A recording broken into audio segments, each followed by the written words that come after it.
all you beautiful people out there, and welcome to my channel for another rebuttal.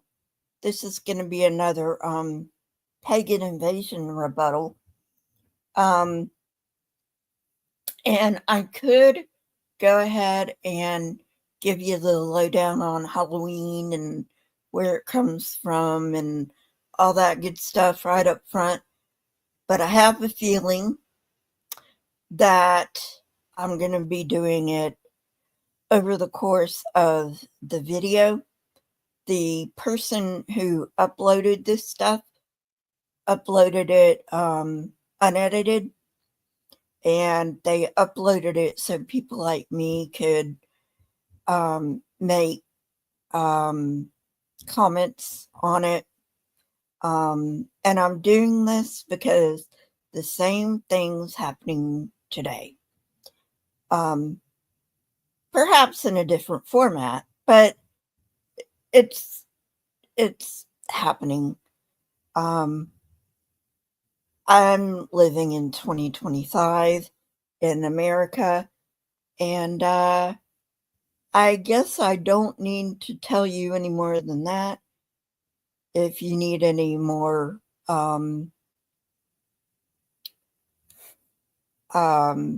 information on that, Google it, because I'm not going to say anything more about it. Excuse me. So anyway, whoops, wrong thing. Hang on. Alrighty. So let me go ahead and share my screen. Alrighty.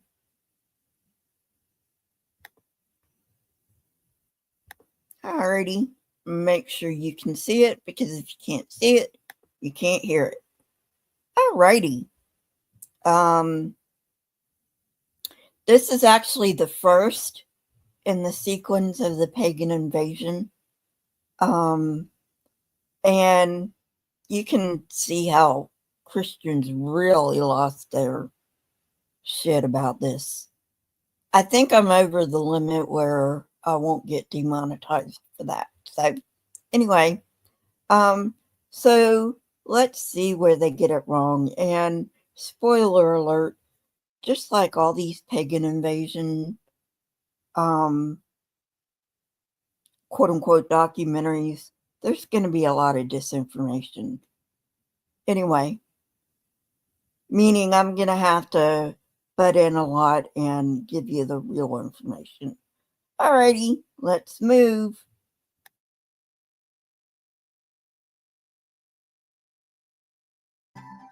Hello, I'm Chuck Smith. And I'm Carol Matriciana. Welcome to this edition of The Pagan Invasion. Halloween is a festival that conjures up images of ghosts, skeletons, black cats, witches on broomsticks, and little costume children scurrying about the neighborhood. Trick or treat! Oh my goodness! I'm there. And who are you? Vampire. Dracula's wife. While there are some people who may be concerned about the origins of Halloween and its focus on blood, death, horror, and the occult, to millions of youngsters across the nation, it has been adopted as a time to pursue scary fun. It is an opportunity to dress.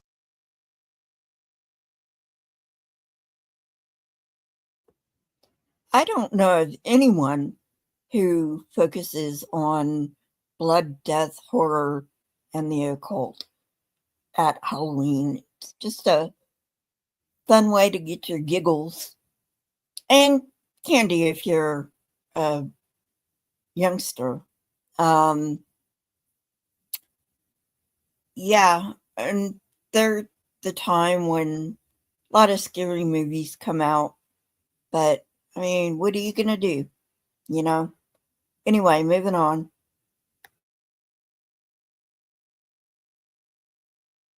Dress up in ghoulish or fanciful costumes to engage in the fantasy of being a witch or a vampire, ghost, or devil. Eager trick-or-treaters solicit candy door to door or bob for apples at Halloween parties. Others brave haunted houses and horror movie marathons, while the more daring visit cemeteries at midnight, play with Ouija boards, and hold seances in an effort to contact spirits of the dead. One of the biggest promoters.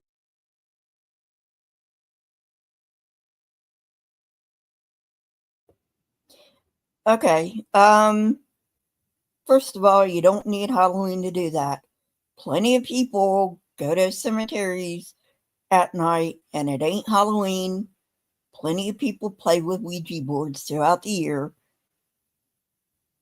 Plenty of people engage in seances throughout the year. I don't know why these people are bringing this up, that Halloween's the only night of the year this stuff happens. It's not. Goes on all the fucking time. But anyway, moving on.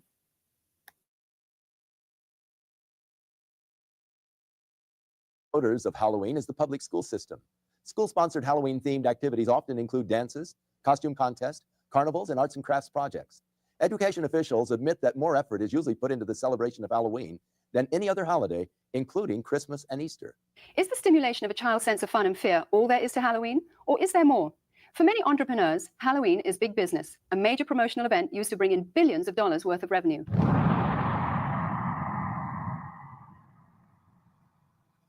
In addition to the usual costumes of cartoon characters for children, a growing number of outlets are featuring more macabre and sinister creations for purchase. This one well-known department store chain will sell more than $500 million worth of Halloween paraphernalia this year. And that doesn't include revenue from the sales of trick-or-treat candy. Costume shops such as this one are able to stay in business year-round as a result of the tremendous sales and rentals they receive during the Halloween rush. Farmers also view Halloween with an eye toward making big profits.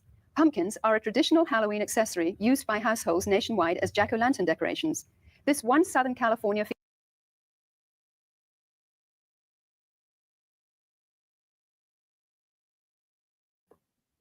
I don't know whether they're going to bring this up, but I'm going to bring it up right now. The carving of the pumpkin for jack-o'-lanterns was imported with the Irish. The Irish used squash, which, I mean, pumpkin is the squash. Sorry to ruin your holiday pumpkin lovers, but yeah, pumpkin's the squash. But I'm talking about what we usually think of when we think of squash. And then when they immigrated over here, they found pumpkins. And they found pumpkins were better for carving than what we usually think of when we think of squash. So that's how the jack-o'-lantern stuff started appearing. Don't know if they're going to bring that up. So just wanted to explain that.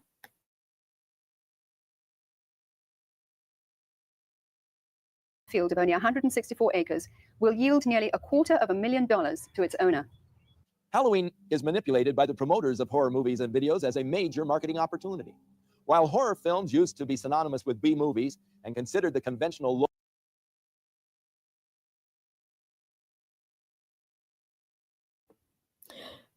okay, I want you to see how they are, quote unquote, manipulating their audience here.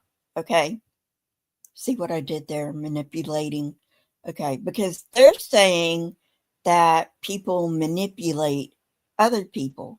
Well, that's what they're doing right here. They are manipulating their audience because manipulate brings with it negative connotation. So just want you to be aware of that. Moving on. low-budget industry standby, today they account for nearly 20% of all of the revenue received by feature film producers and distributors. The success of the technical revolution in special effects has attracted serious film directors to produce well-crafted, elaborate horror productions. A recent visit to the Video Software Dealers Association exhibition in Las Vegas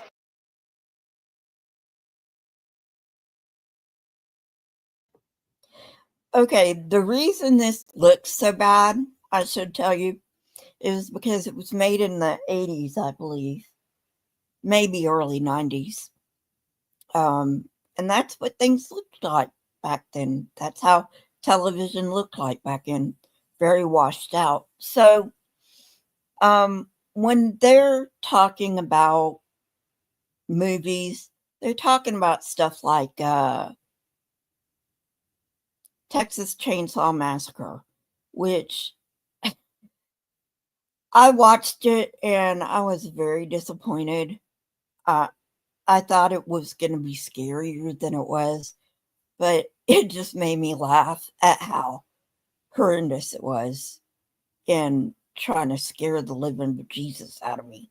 There are movies today that are way better at scaring the bejesus out of me than Texas Chainsaw Massacre. So I just want you to know that's what this is talking about. And yeah, they think that Texas Chainsaw Massacre was scary. Sorry. Hey, Limited. I don't know what to tell these people, except they would be gobsmacked today if they rented a horror film. Of course, these people probably don't rent horror films because they're from Satan, but I'm going to leave that one alone. Moving on.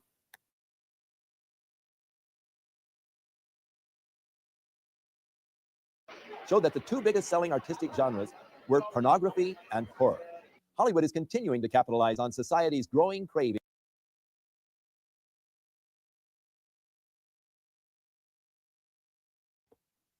Oh, and this has nothing to do with what they just do in pornography because it has negative connotations in the Christian world. You do you. You know, as long as it's not illegal, I don't give a shit, you know, meaning it's of age, you know, don't go out and do the under 18 crap, okay? But as long as it's of age, I don't give a shit. All right? These people, they informed consent, right? So leave them alone. But they want, again, this is manipulation. They want to put in horror films with pornography to make a negative connotation of horror film, which is not right. But anyway, moving on.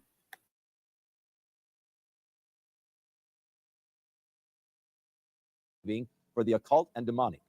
The irony is that while these producers label such films as fun and make-believe, many of them hire practicing witches or Satanists as technical advisors.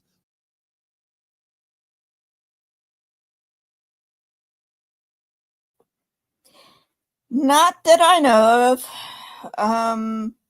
Lots of these people were just, you know, Hollywood technical advisors.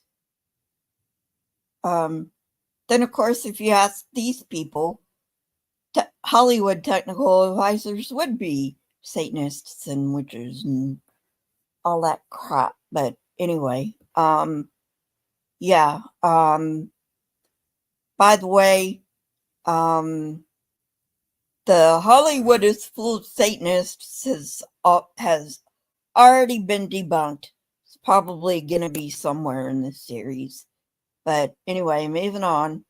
Oh, by the way, I'm going to stop when I get bored. So just a heads up. Who ensure the authentic reproductions and performances of rituals, sacrifices, spells, and curses. People are so hyper during the day, they need to come home and watch something that's like totally unreal so they can release themselves from all the pressures. It's just the type of thing that makes you laugh and forget about life. Over the last 2 decades, most horror films have become far more graphic in their depictions of violence and cruelty. Movies affectionately known as splatter films routinely detail torture and dismembering of bodies, drinking of blood, cannibalism, rape,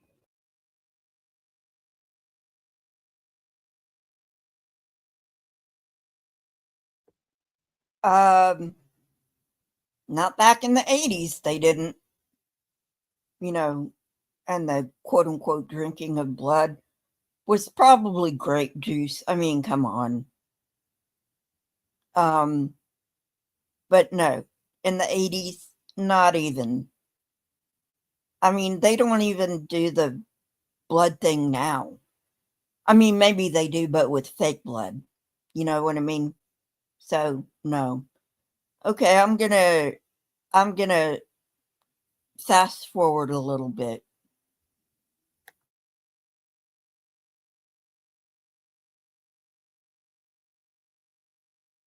A child by his grandfather and continued participating for many years.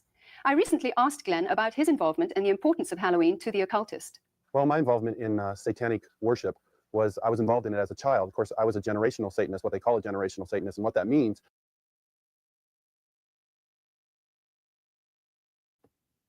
Yeah, no such thing as a generational Satanist.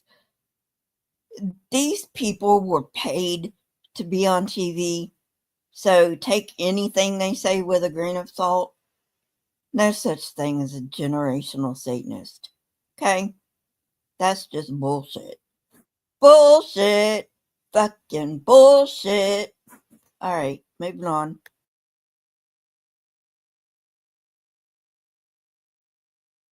Is that my family was involved in it and their family before them. Now, my earliest rememberings of Halloween and some of the things that were involved was it was a very dark time for me as a child. It was something that I didn't enjoy. Glenn, could you tell us about your involvement in any rituals at Halloween as a child? There was another little girl that was involved in the occult with me, and her name was Becky. Now, Becky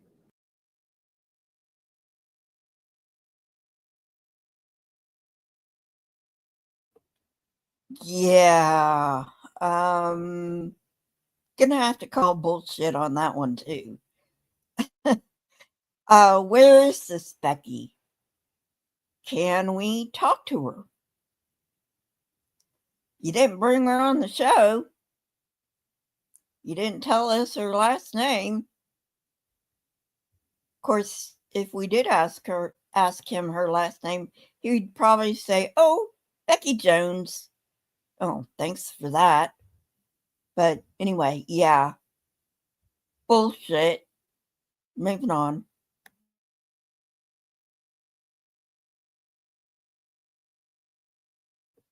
Oh, how much do you want to bet that he's going to say, "Oh yeah, and my family made me have sex with her"?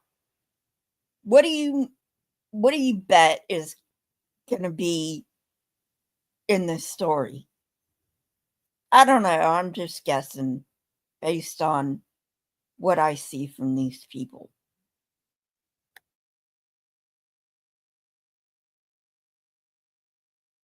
was a different type of child. She was blessed to be a sacrifice. I was being blessed to be a high priest, where she was being blessed and born into the coven there.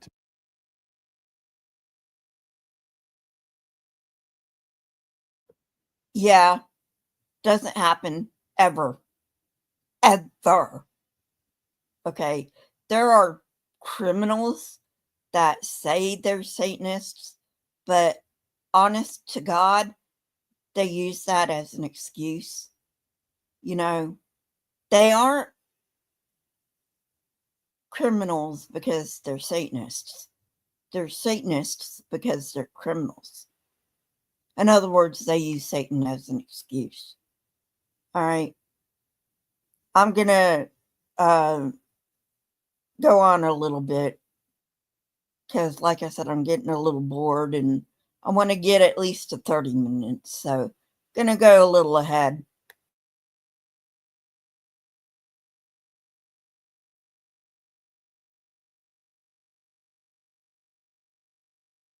Abuse that took place and a lot of blood that was spilt over us, joining us together. When do Halloween rituals actually begin, and what is the ultimate purpose of Halloween? Well, the ritual that I remember the most clearly began about the end of September. Me and the little girl, the one I mentioned named Becky, the abuse was very concentrated at that time. We were taken into several rooms where our clothing was removed. We spent the next couple of weeks in a kind of a shack where a lot of rituals went on, where a lot of animals were killed. They summoned.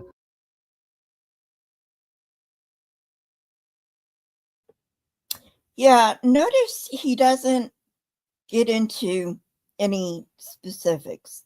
Gee, I wonder why that is. Wonder why there's nothing specific. Could it be that he's making all of this up and he has no specifics? Imagine that.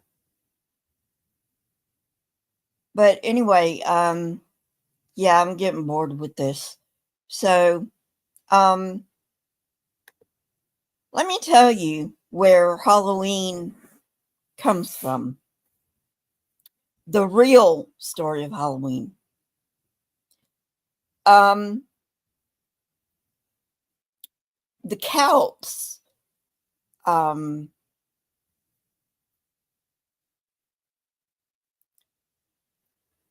had their gathering season. They were farmers for the most part. And they had their gathering season.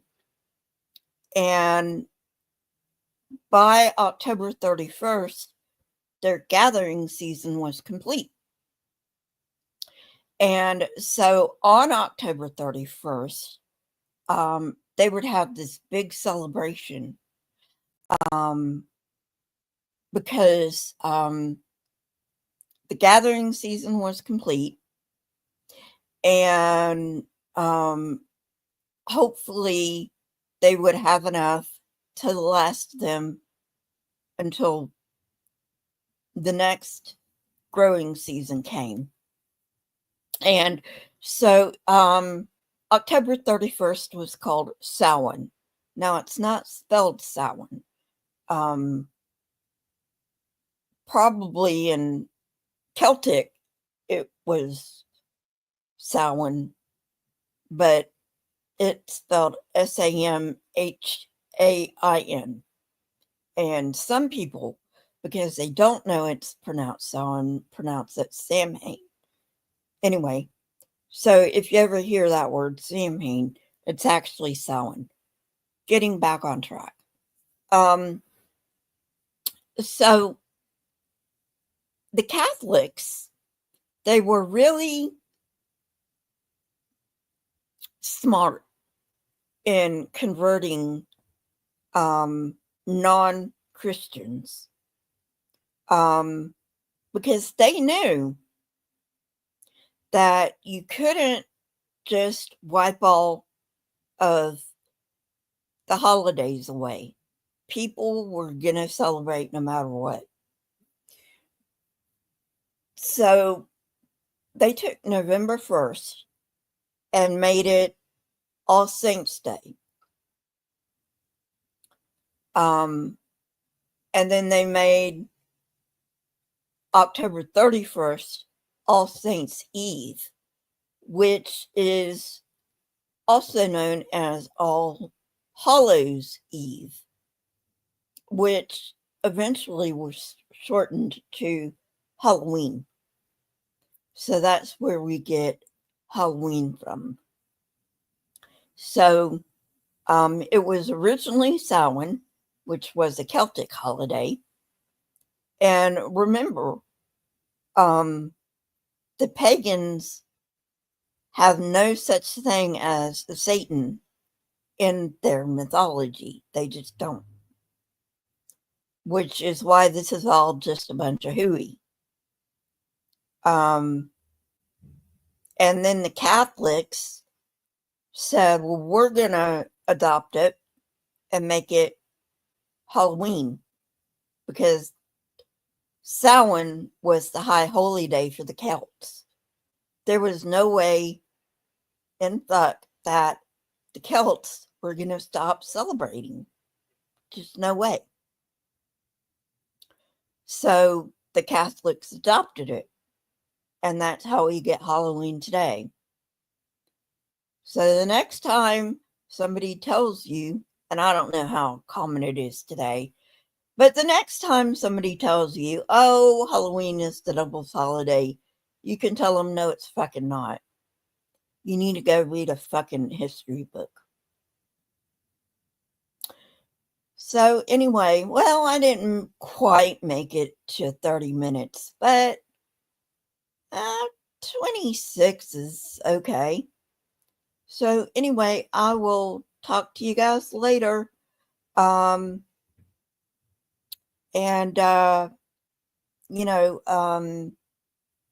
Keep up the push against religion, because right now it's a really hot topic,